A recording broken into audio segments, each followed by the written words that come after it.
children. Happy EEKtober, everyone. We're doing 31 days of scary movies.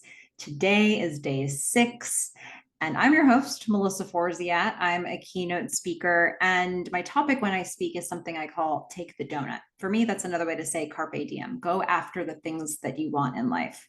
It comes from a weird thing that happened in college where I left an actual donut on a table and it became an object lesson for me and what it looks like to leave opportunities behind. So don't want to do that anymore. I want to take the donut. Now, from time to time, I'll give myself a take the donut challenge. If I want to do something and I want to sort of hold myself accountable to it, I'll make it official. I'll say it's a take the donut challenge and it'll inspire me to go for it. And this time I'm opening it up to anybody who wants to join. And here we are, 31 days of scary movies. And today we are talking about When a Stranger Calls. This is a 1979 film, psychological horror. This is it's directed by Fred Walton, and it's written by Steve Feek and Fred Walton as well. It stars Carol Kane as Jill, Charles Durning as John, Tony Beckley as Kurt Duncan, Rutanya Alda as Mrs. Mandrakis, and Carmen Argenziano as Dr. Mandrakis, and Colleen Dewhurst as Tracy. Worth noting, if you liked what you saw here, there's kind of more in this series. There's a 1993 made-for-cable sequel called When a Stranger Calls Back, and then there's a remake from 2006, so modernized. I didn't see that one. So I'm going to speak to the original When a Stranger Calls. Every time I do one of these recaps, I think about what the tone of the film was, and I try to sort of match that. And I think that with this one, what I really want to do is explore like the structure of it first and then talk about it, because I came here thinking, I put this on the list thinking what I was going to say was it should have been a short. I've seen this film one time before. It's not a favorite film of mine, but I've seen it once before. And I remember what I thought about it. Typically, the films that are most effective for me, that may be most likely to scare me, despite how desensitized I am to these horror films, the films that tend to work the best for me are home invasion. And this certainly fits into like all the things that make that work. And the first time I saw it, the only other time before this that I saw it, I thought the first, let's say, what was it, 21 minutes, were so tight and powerful and tense and like a masterclass in building suspense and sort of dropping things in the right timing.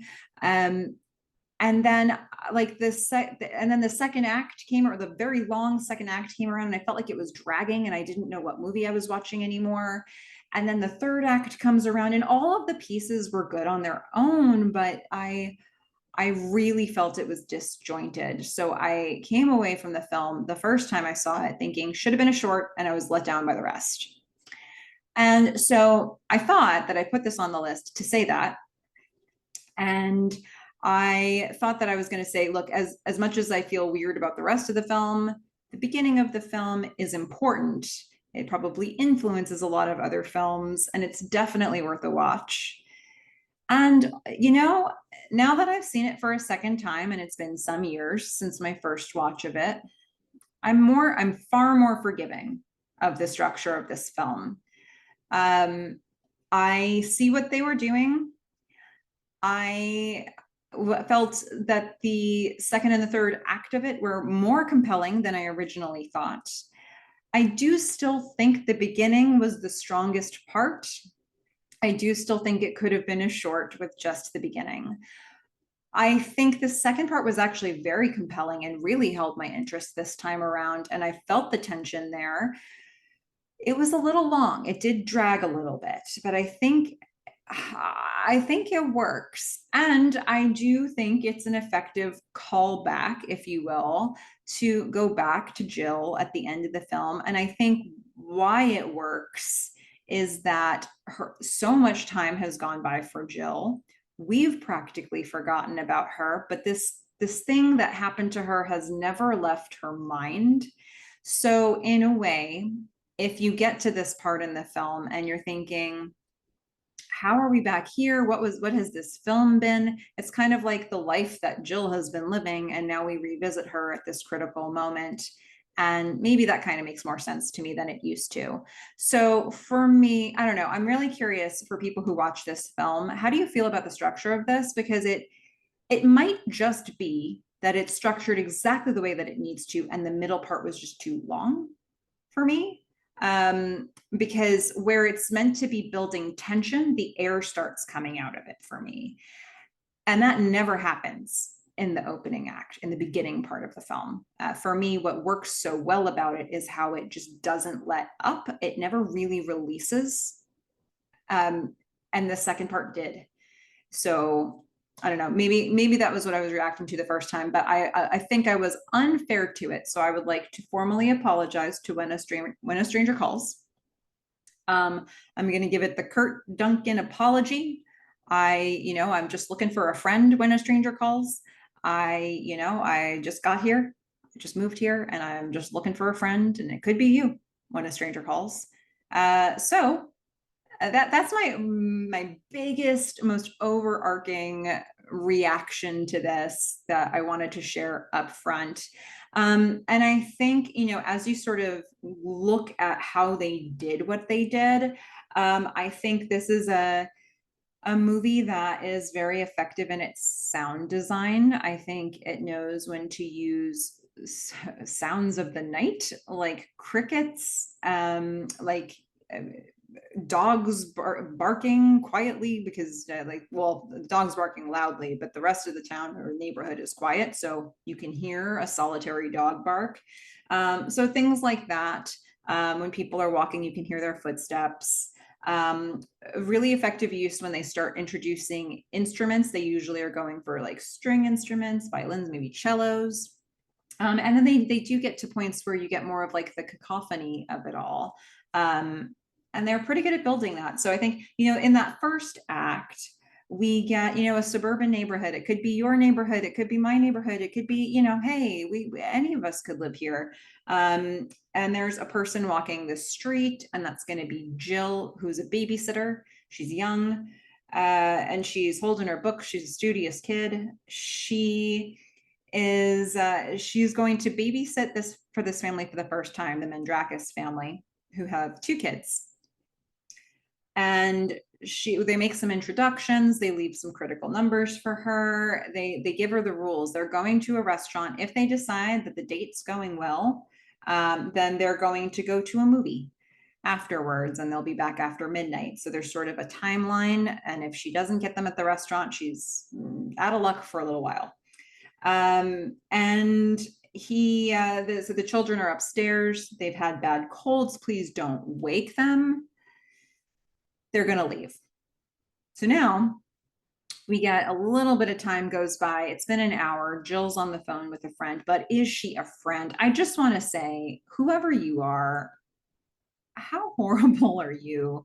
Like, arguably the biggest villain of this movie is Jill's friend, who Jill has the hots for Bobby, and she's had the hots for Bobby for a while, and her friend knows it.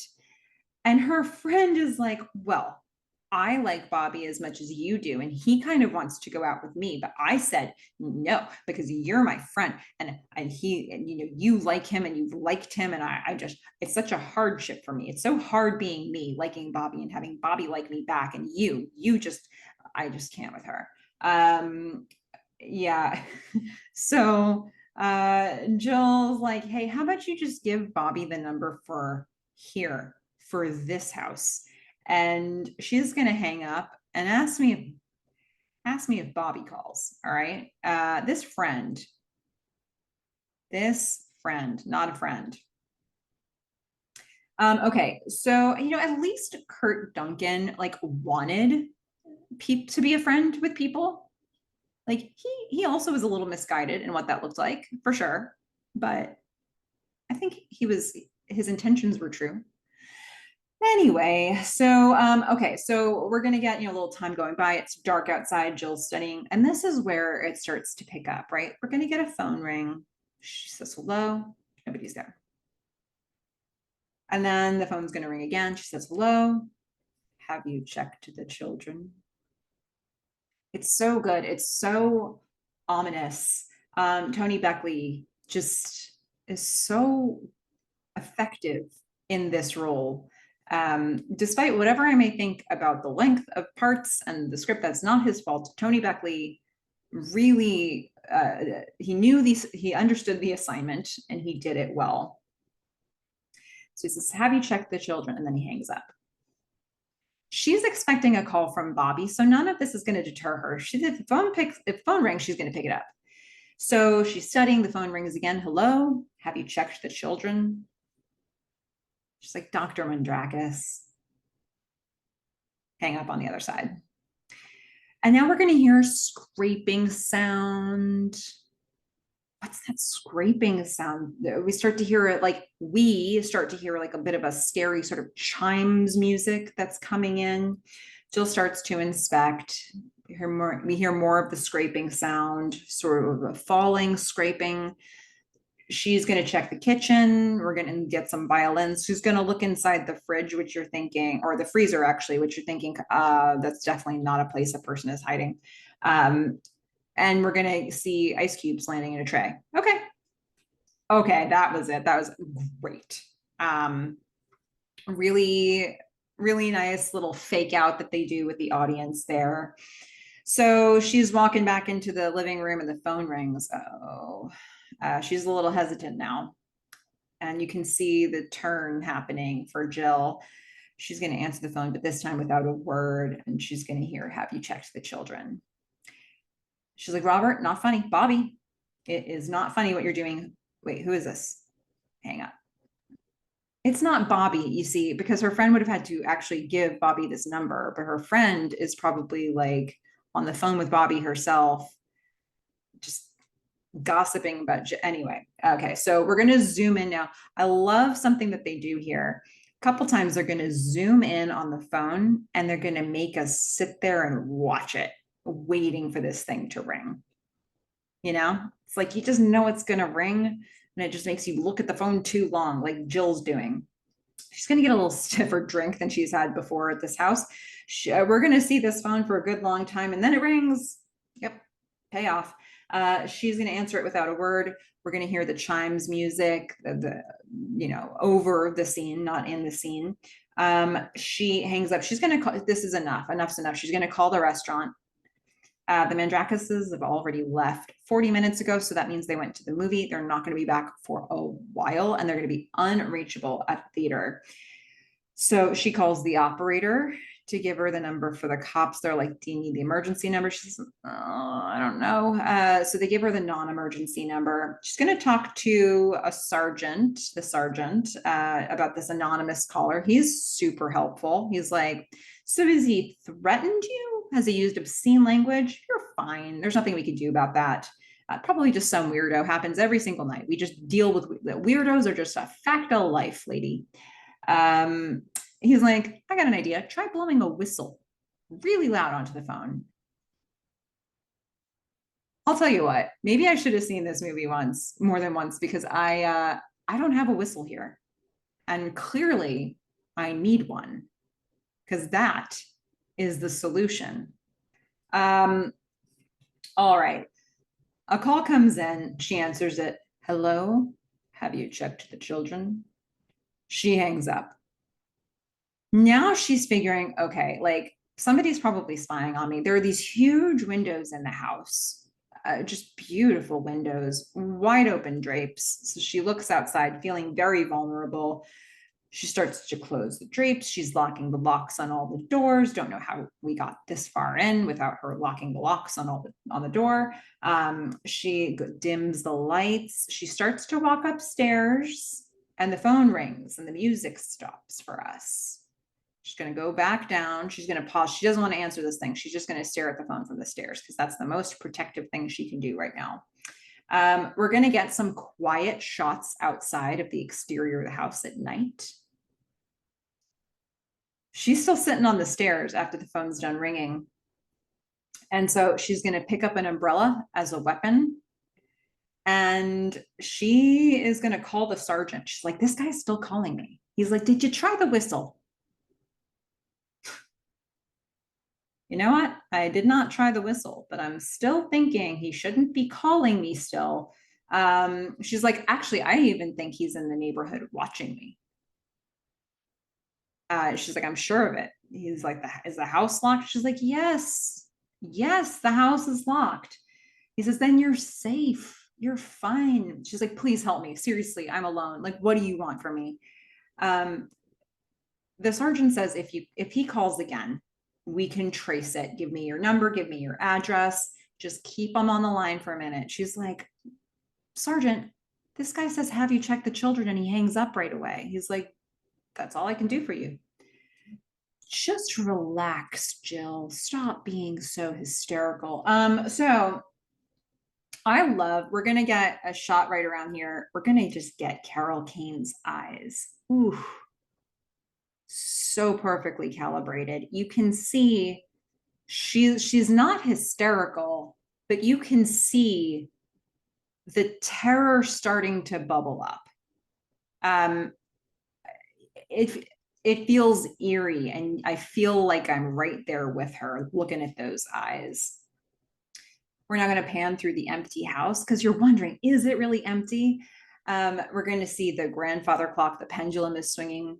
We're going to see the melted ice cream that she was eating before. We're going to see a bunch of umbrellas. We're just getting shots from inside the house, just random things. You keep thinking they're going to eventually show you a shot and you're going to see a person in it that shouldn't be there. They don't. Jill's waiting though. She's gripping an umbrella in the dark. We're going to see the phone now. We're going to have a nice lingering shot on the phone. And you think it's going to ring, but no, they're going to show you one other shot. They're going to show it through the window from outside looking in. And now we're going to see the wide shot looking down on her from outside the window, like a second story from the house across the street, maybe. She's sitting on the stairs. The phone rings. She looks at the phone. She says, hello. He says, it's me. She says, I know. Who are you? Like, I'm not going to be here much longer. Dr. Mandrakis and his wife, they're coming back. They're coming home. He's like, oh no. She says, can you see me? Says, yes. She says, I'm sorry I turned the lights down. You can turn them back up if you like. He says, don't. She says, you really scared me if that's what you wanted. Is that what you wanted? He says, no. What do you want? She says. He says, your blood all over me. You're going to have a mission statement. I guess it might as well be that one. And that is Kurt Duncan's mission statement. It is why he continues to trail her for the entire rest of the film. She says, you don't know who I am or where I live. Dr. Mandrakis will take me home, or even the police. He's like, you called the police?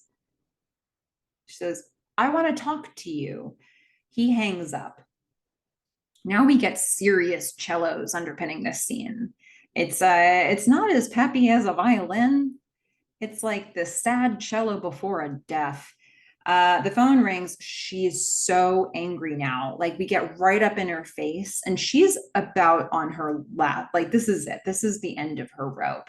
She says, leave me alone. But instead of it being this stranger, it's the sergeant calling. He says, the call is coming from inside the house. Get out. We're going to get now shots of these empty rooms, shots of the empty stairs. And again, we're like, is there going to be somebody who shouldn't be in these empty shots? She peers out from behind a wall to look up the stairs. And we're going to get this cacophony of string instruments. She goes to the front door to unlock it to get out, because forget about the kids. Like, go. The bedroom door opens. You can see the shadow of it. You can see a shadow of a person starting to come out.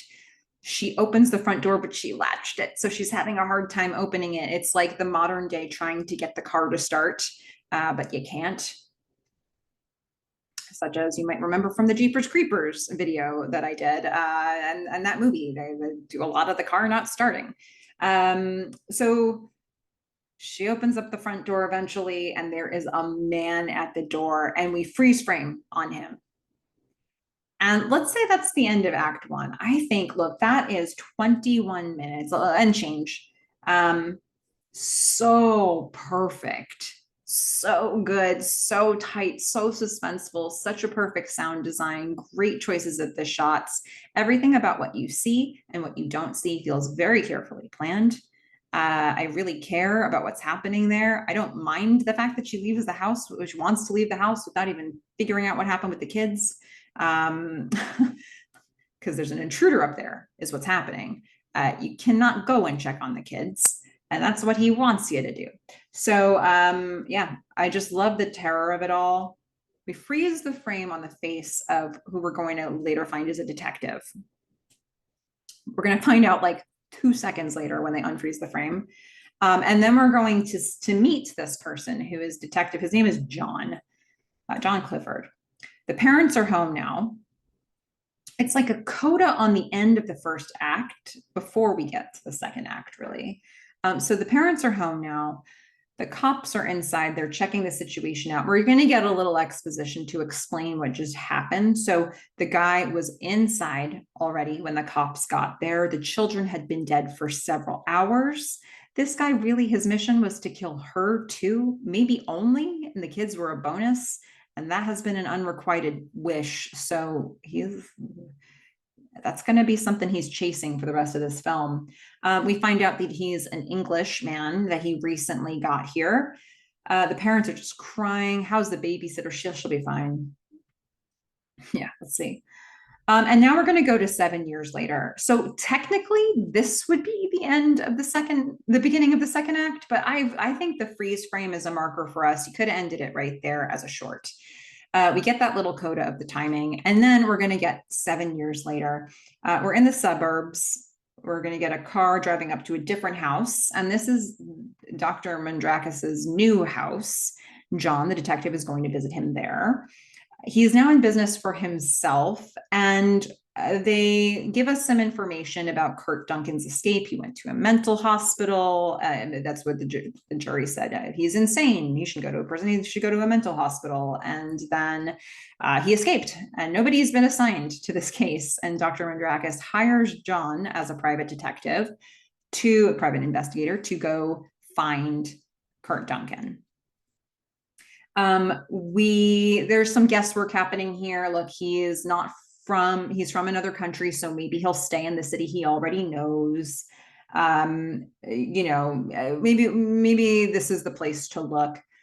So John's going to get on the case. He's going to start checking out some things. He's going to go to the mental hospital first. He's going to find the most unhelpful doctor ever there, Dr. Monk, who is like, yeah, it's all in the file. Okay. Oh, you have questions for me? Yeah, it's in the file. Oh, you're saying that we're not doing our job?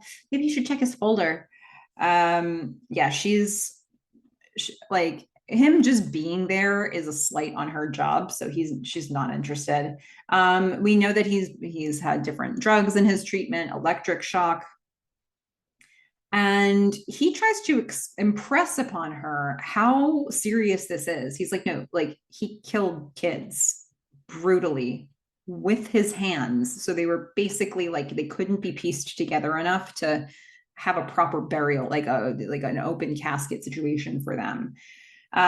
She's like, yeah, you think I don't know this guy?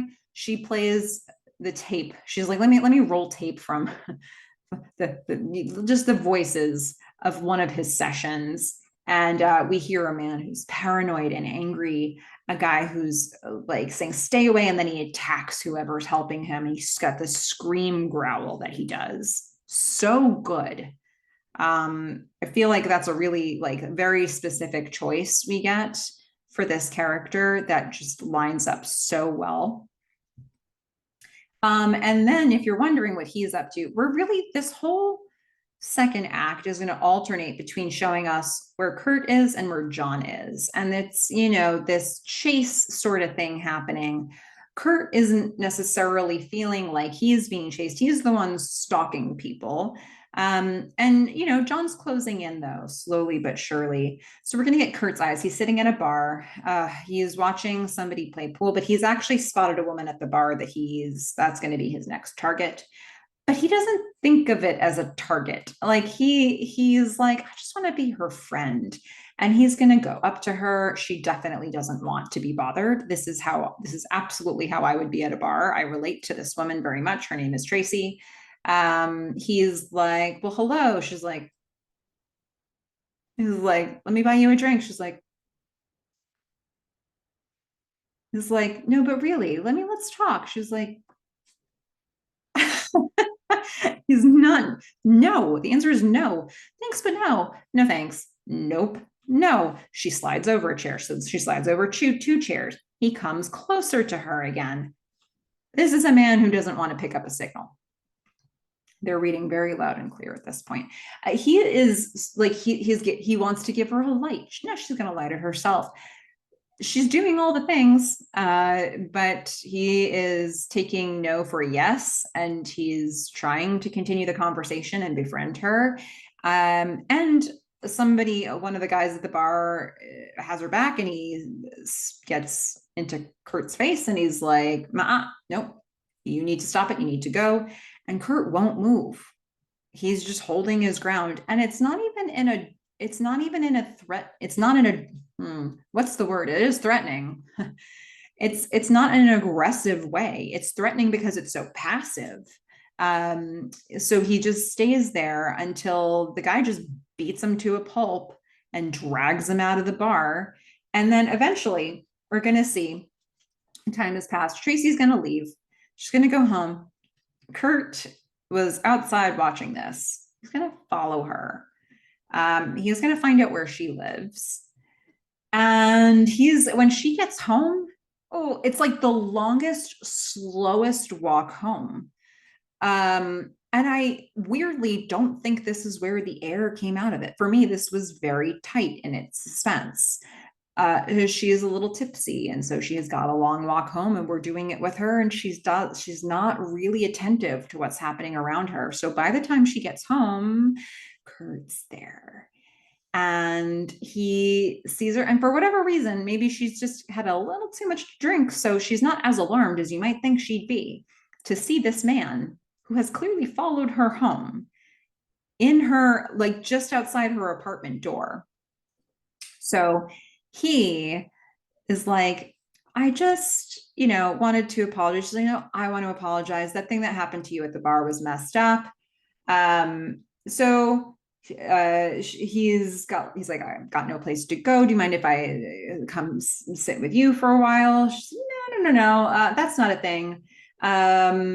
She's like, she gets a call, and he decides, when she answers the call, to follow her into this apartment. And she's like, you can't come into this apartment. I want you to leave. And he just sits down in a chair and stays. I would be leaving the apartment right around then. But she doesn't leave. She stays there, and she's like, you have to go. She's like, look, my boyfriend's coming over. He's the one who called, and you need to go. He takes one of her like feather decorative things in a vase with him. She's like, give me that.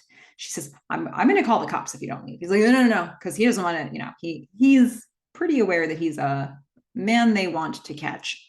So he doesn't want to have the cops called on him. He's going to go.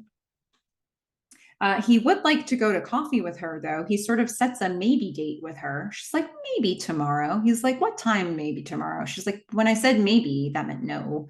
But she's not going to say that outright. And he is encouraged. And so he's now ready to go. But he doesn't say goodbye. He is going to say he still wants to buy her that drink.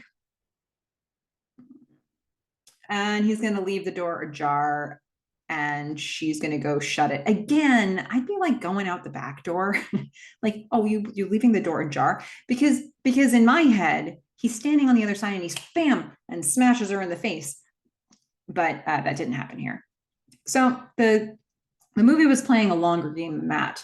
So after she shuts the door, he knocks on her door and slightly tries to turn the knob. And she's like, I'm just going to make sure that this is latched double. All right, daylight. John is investigating. He's on the case. We're going to see Kurt being thrown out of another building. He's terrorizing people all over town. John's looking for tips on Kurt. There's a guy who remembers him. Finally, he's like, if you give me money, I will connect you with him. And he's like, John's like, I will find you. Okay, like I don't buy it. So John keeps researching. He finds the bar downtown. He finds Tracy. He finds her at her apartment, and he's going to start asking some questions. He tells her the situation with Kurt. This is the guy who was in your apartment last night. He tells her the whole story. He's like, work with me. Be the bait. Be the bait, Tracy. She's like, oh. She agrees.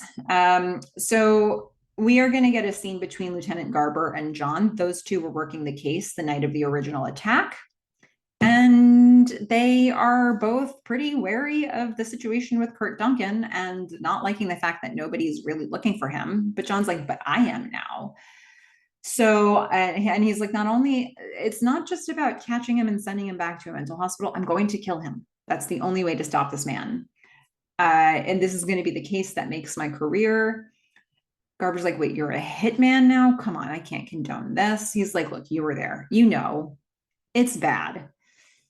He says, I'm going to use my long needles to kill him. Garber's like, do it good.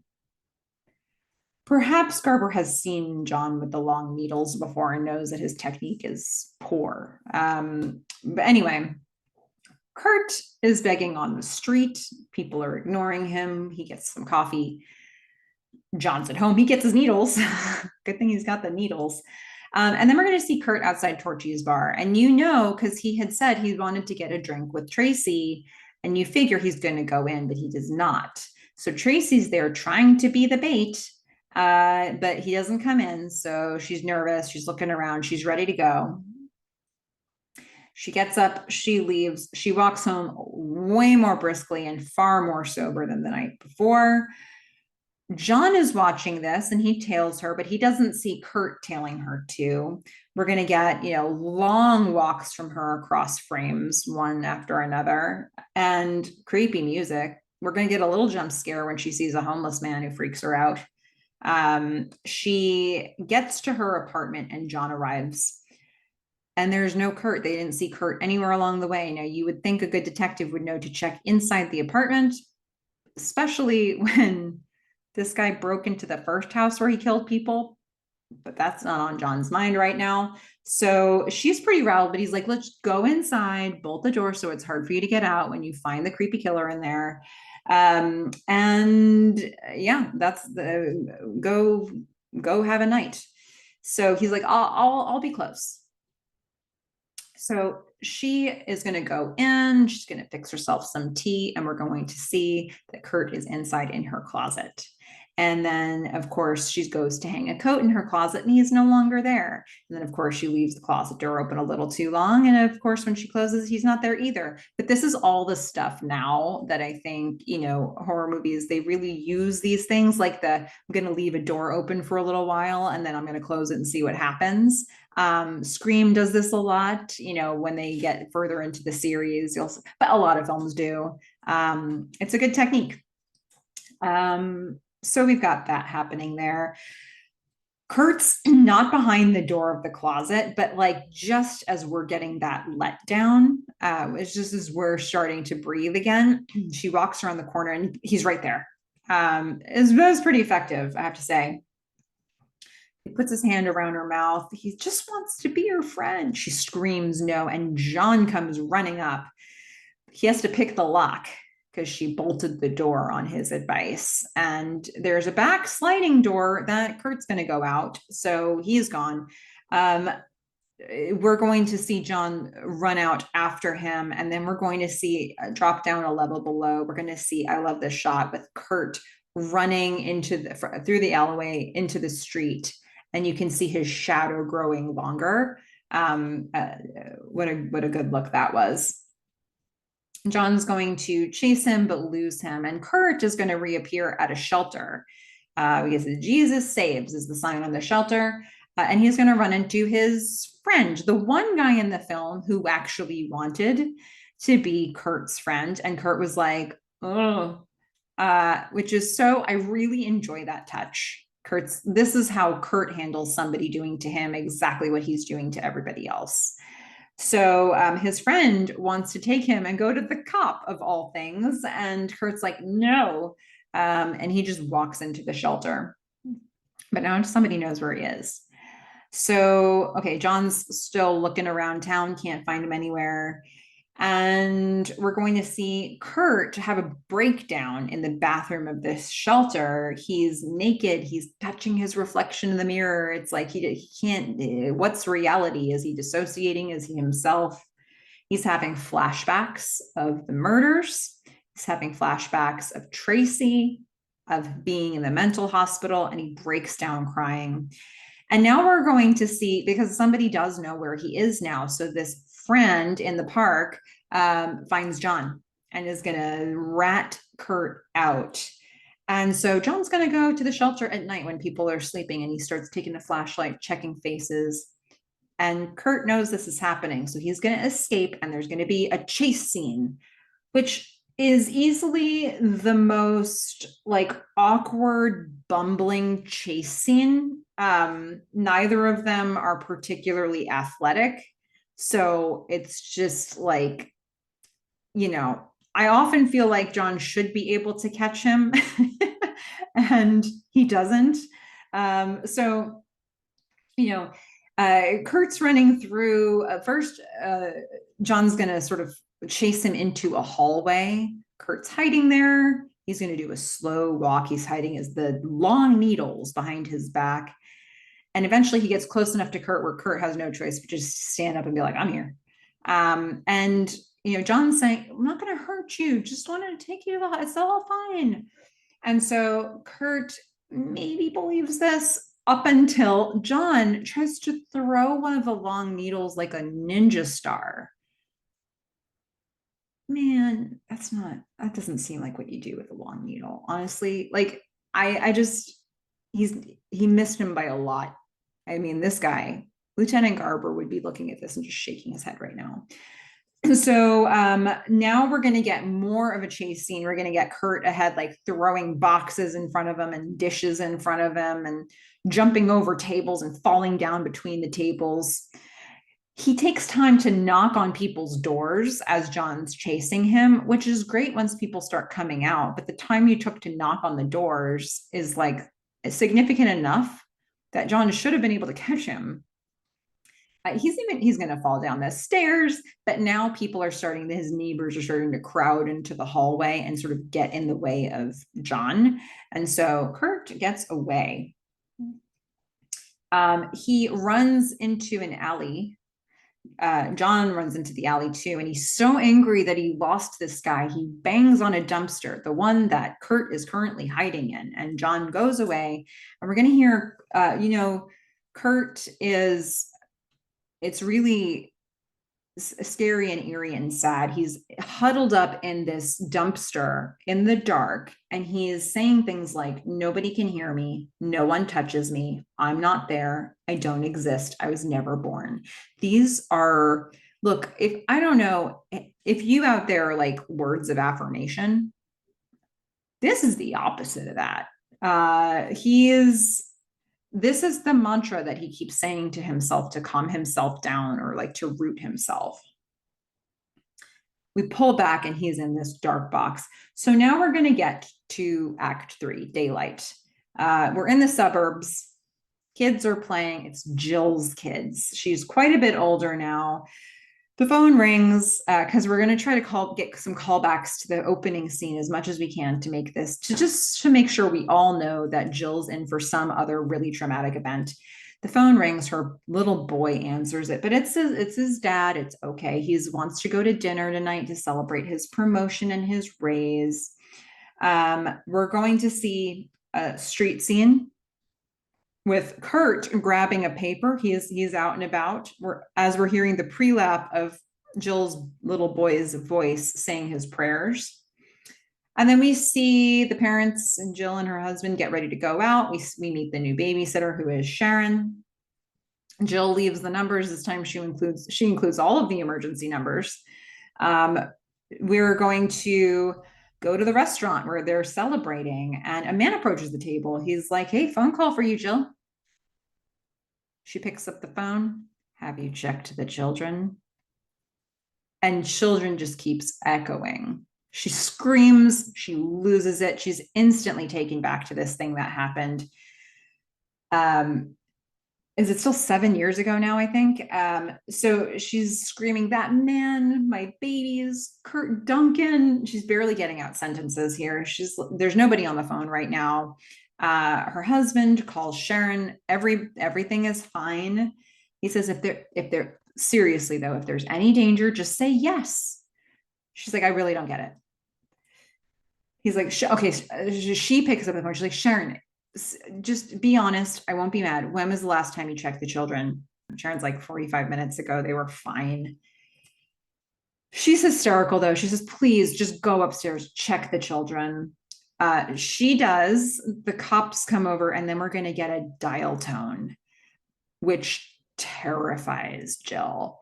So now we're going to get cars going to the Lockhart house. Jill runs upstairs. The children are asleep. They're fine. Sharon's confused. The cops, they're, checking things out. Everything's fine. The cops leave. It's nighttime, and Jill is just awake with her thoughts and her fears.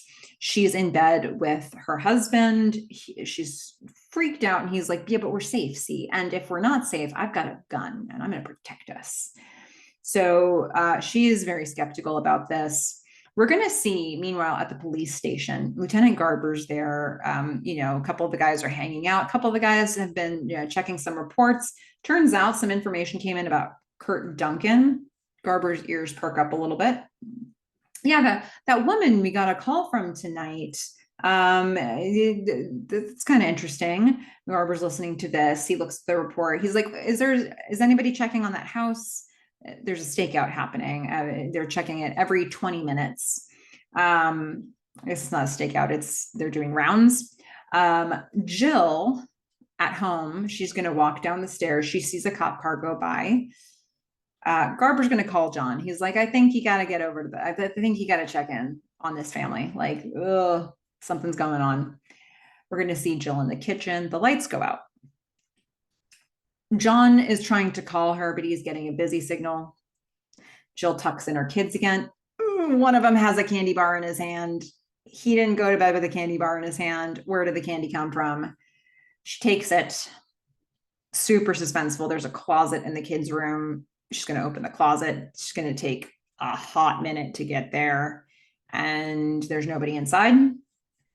So John's still trying to call Jill. Her number's disconnected. We're going to get now shots of the exterior of the house, string music. We're going to get shots of the empty rooms like we got at the beginning of the film in that first act. Jill gets into bed next to her husband. She's got her worried face on. She's looking at this candy, like, where did this candy come from? She gets under the covers, but she's still very much sitting up awake. She picks up the phone and it's disconnected. She hears a bit of a gasp. She looks at the closet door, which is ajar, and she hears whispers. You can't see me. I had to come back. Don't you know why? She nudges her husband next to her, and it's Kurt. I feel like this is a thing that plays better in a movie than it would in real life, in terms of, clearly, if she's hearing whispers coming from next to her, she's not going to be looking at the closet, but it plays okay when you're watching it as a movie. It's Kurt, and he screams. He has his growl scream that he does so well. He tears at her. She's trying to get away from him. And then Kurt is shot dead by John, who comes in and saves the day. Yes. Maybe next time, don't try to get fancy with the long needles, John. A gun will do just fine. So, husband Steve, where has he been? He's knocked out in the closet. Some help he was protecting them. She's just going to cry. And then we're going to get exteriors of the house at night. And the eyes of Kurt sort of overlapped on it. And it's like he'll never there will always be a little bit of the essence of Kurt in this house and in her life for that matter. Like, can you even imagine? I mean, that's the film, right? I think, you know, they do some really good things here. And I'm not against having the three acts now. I think I've turned around on this. I do think the second one was too long, but where would I shorten it? I don't really know because there's these long walking scenes, but that's actually where the best suspense was being built. So I don't think you cut it there.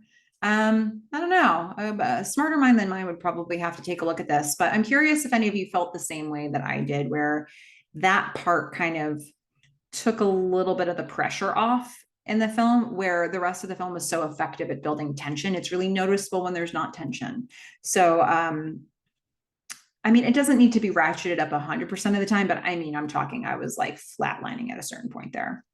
So, I mean, that's what I think of this film. Pleasantly surprised at watch number 2 on this one. And that's what I thought about When a Stranger Calls. What do you think? I'd love to get your comments on this film. And here's a specific request. I've watched so many horror films that I have become desensitized to them over the years. So when people ask for recommendations on horror movies, I don't always know how scary it is to make those recommendations to people, depending on what they're looking for. So knowing that my scary meter is busted, I'd love your help. Please go into the comments and please rate from a scale of 1 to 10 how scary you think this film is. 1 being not scary at all, 10 being so scary. And let's see where this falls. Let's see where we land. And next time, it's going to be, let's see, Poltergeist. The 1982 original version of Poltergeist, supernatural film, I would say. So that'll be a really fun one to get into after today's film. I hope you enjoyed that one as well, and I hope you'll join me.